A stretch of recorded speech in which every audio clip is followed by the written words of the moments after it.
Hey, what's up, everybody? This is Christo. Welcome to Budget Freedom. And I'm Jessica, and this is Lily. And we're Yes. here to talk to you again on a Thursday about online selling and how we got here and all the challenges that we had getting here and what you can learn not to do that we did wrong. So please like our videos, subscribe, and leave comments. We would love to hear what you guys think. And really create a community where we can all share and support each other and grow together. Because like I always say, there's a huge pie out there. And even 0.5% or 1% of that pie is a lot of money. And it's a good income. If you're like us, who we're not necessarily looking to make millions. If we do, great. If not, that's okay. We just want to have good income, enjoy our lives, enjoy our family and our kids. Just peaceful live life. Healthy and peacefully, Yes. yeah. Yes. So if that's your goal and you just don't want to work for a boss and you want to be your own boss and do what you love from your home, then follow us, guys, and let us know your thoughts in your comments. All right, so we'll continue where we left off. Yes. So once we were living in that little apartment, I think we were there for 3 months, 4 months, 3 or 4 months we were there. It was Christmas time. I'm gonna forget, 2016, I think. Yeah, somewhere there. Pretty sure it was 2016. When? In the apartment? Oh no, it was 15. No. It was 215. 214 or 215. Somewhere there. Oh, it was 214. Because okay. we went back. We're losing our minds we, here. We went back. We Anyway. started our online business March 3rd, 2014, and it was that winter. Yes. So it was the winter of 2014. We were in that apartment. There you go. Yeah. And yeah, I mean, our relationship was really bad at that point. Yes. I had gotten to the point one day, like I said, I had that nervous breakdown, and I was not eating. I had lost weight. I had gone down to 90 pounds from about 120, 130. You could see my ribs was really bad. I was eating Twinkies and bread and salad, literally. No dairy, no sugar, no meat. It was insane. Do not recommend that. And yeah, I mean, I was stressed, and I had 2 babies. I mean, my son was 1, he was 2, and my daughter was 4 at that point. And the business was actually going well. It was actually picking up. It was really starting to gain some steam there. So we started, just to give you guys a quick recap, we started in March 3rd. And March was slow. We had our first sale 3 weeks later. Right.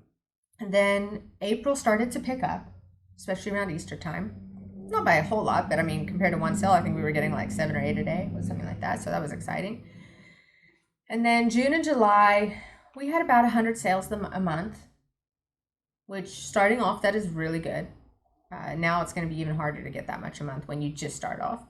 But it really all depends on your product, how you brand it, how you list it, keywords. We'll get into that later.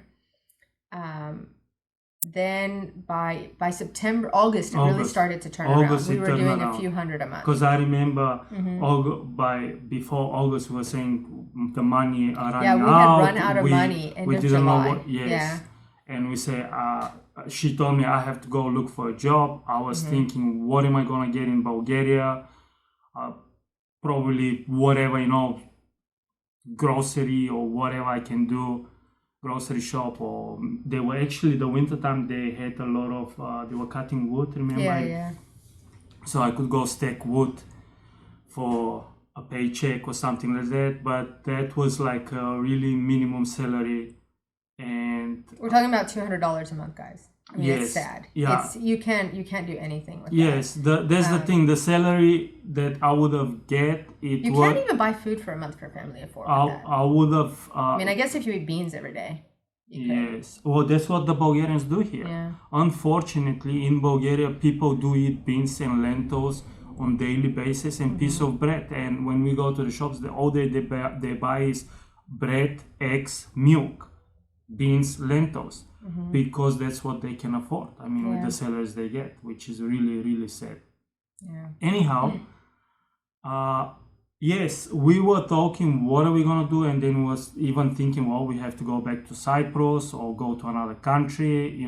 We have to do something else. And then August, I remember. Well, you weren't thinking so much. I was doing all the thinking. Yes. He was just in the clouds. Okay, fine. Yes, You were really good at going to the playground with the kids. He was good at that. Yes. Which drove me up the wall because I was like, you don't see that we have no money and you're just like so happy to go to the playground. I mean, it was good that he was going to the playground with the kids and having fun, but you know, I can speak to all the women out there and probably the men that have women that don't understand. You know, it doesn't matter if you're the man or the woman. Whoever is financially responsible for the family and whoever is pushing the finances of the family, if you have a partner that is unresponsive and unsupportive, it's infuriating and it makes you feel like, why am I with this person? What are they contributing to the family? Because you need help. Everybody needs help and support. Yeah. You know, especially in extremely stressful situations like this where you're starting a new business. It's not like I had a great job and I was making great money. And I mean, then I would have no problem. I'd be like, yeah, go be the house dad and don't have a problem, right? So it was trying, guys. It was really, really trying. And, you know, you do need to be prepared and you need to be mentally and emotionally strong to make it through. That's why, you know, marriage vows are for better or for worse, for richer or for poor, because you might go through those times if you so choose to. You can play it safe. You can stay in jobs and play it safe and never have these problems in life. And a lot of people do that and then they judge other people, which I think is very sad and very ignorant. And I don't mean ignorant in a bad way, but I mean, it's narrow-minded. It's, you know, just because you don't choose to do that, just because you don't feel safe doing that, it doesn't mean that it's wrong, that someone else is doing it. And I think we should support people that go out and try to make a different life and try to do, I mean, we weren't doing it to make millions. We were doing it to be home with our kids more. We were doing it to have a more peaceful life and not have to be so stressed out all the time and working 24 hours a day for a boss and never getting appreciated and never getting a raise and never, you know, getting any other benefits out of it. Yeah. And guys, don't get me wrong, we still work 24 hours a day. But at least now we know we're doing it for ourselves, for our kids, for our futures. We know that when we work extra, it has the ability to be exponentially beneficial to us. It's not like when you go and you work for a boss and you work overtime 2 hours and you know, okay, max, I can get overtime $3 extra or whatever it is. Yeah. You know, here, if I put in a few extra hours, I can make 100 extra sales a day. That's huge. And, you know, that is the difference between working for a boss and working for yourself. It doesn't always pay off. In fact, most of the time it doesn't. I wouldn't say doesn't pay off, but most of the time it feels like it's not paying off, but it does in the long run. And you have to be strong and you have to push. Like they say, plant those seeds. You know, every day you have to get up, you have to plant the seeds and you have to water the seeds. And one day they're going to grow and you're going to have a garden of flowers and it's going to be beautiful and awesome. But it's going to take time to get there. And in the meantime, you got to clean the garden, you got to water the garden, you got to make sure there's no bugs in the garden. Clean the weeds and all that stuff. Yeah. So, yeah. And that's how you have to view running your own business. It is an everyday struggle. It's an everyday commitment to get up and to do the dirty work. And to just have faith and to know and to stay focused on the fact that one day all your hard work will pay off. And one day things will start to flow and you'll start to be able to turn the money and turn things and to get stronger and healthier. We've seen it year on year. We have not had a year that's been worse than the year before. We haven't. Yeah. On books, financially, books, we have yeah. not had a year that was worse. That's true. So we've grown stronger every single year.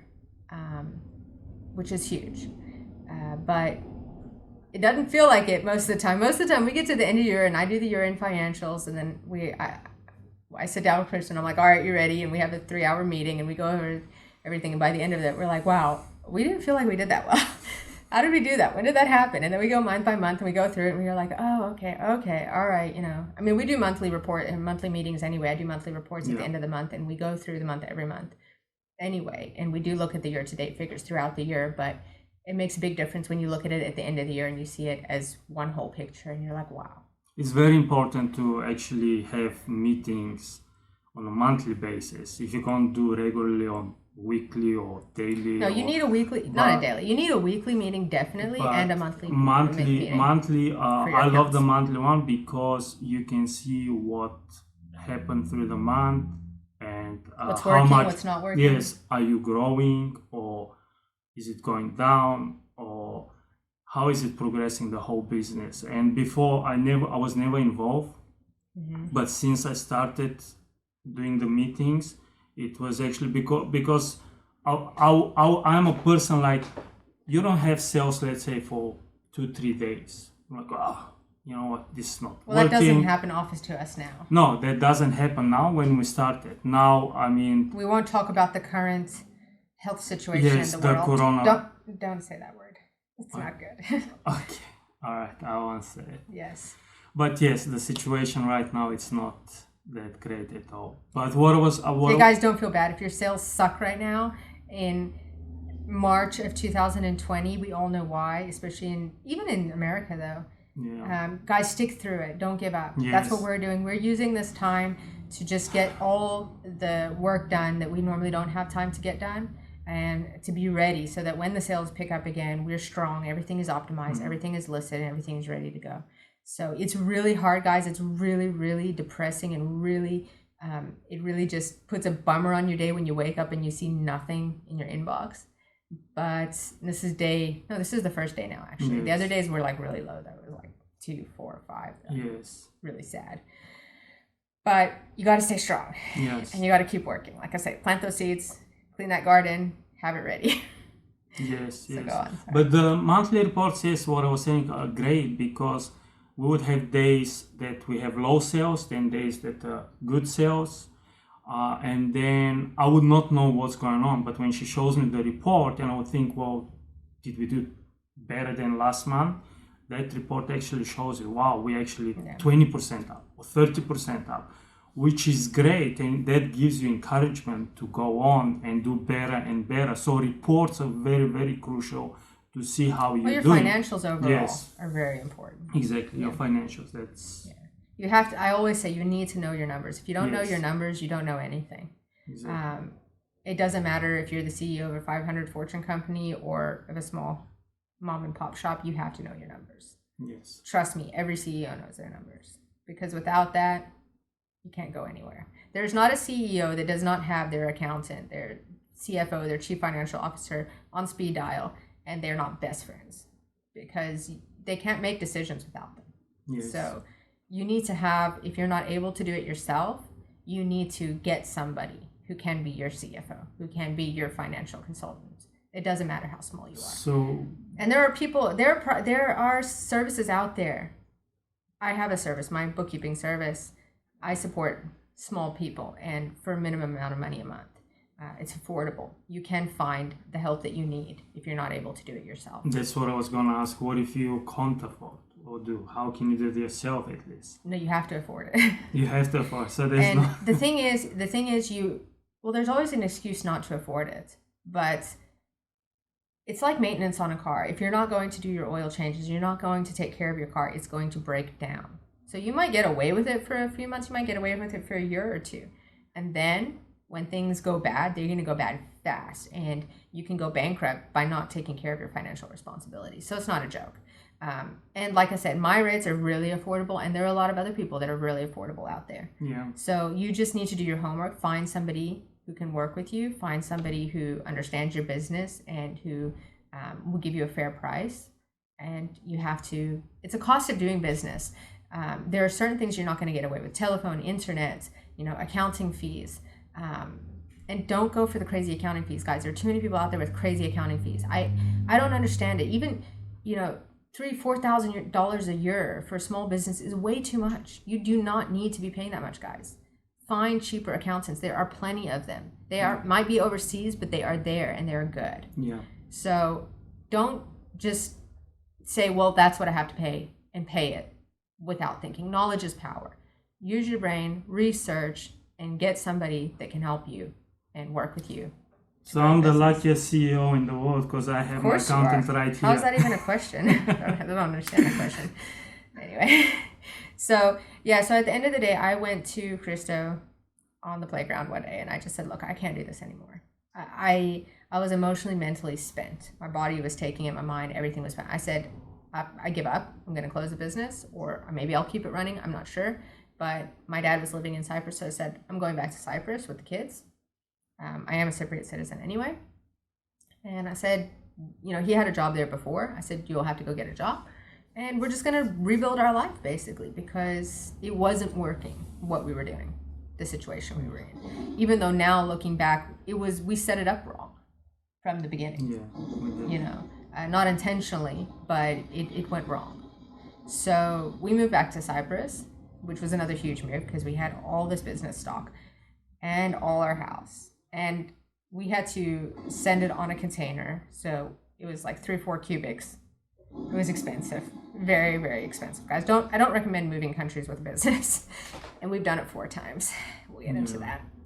So yeah, we moved back to Cyprus and started from scratch again, guys. But I kept the business going, and that's a story for another video. So please subscribe, like, hit the bell notification if you want to watch more. Leave us comments in the video, in the comment section. And just, yes, tell us if you like our videos, comment, I mean, if you want to watch more. And if you don't, whatever it is, guys, we are here to entertain you and tell you our story, our true story on this online journey. We have a lot to talk about. So till the next time, thank you very much. We love you all. We are all here. Happy selling. To build a community. Good luck, guys. Thank you. Bye. Bye-bye. Peace out. Ciao.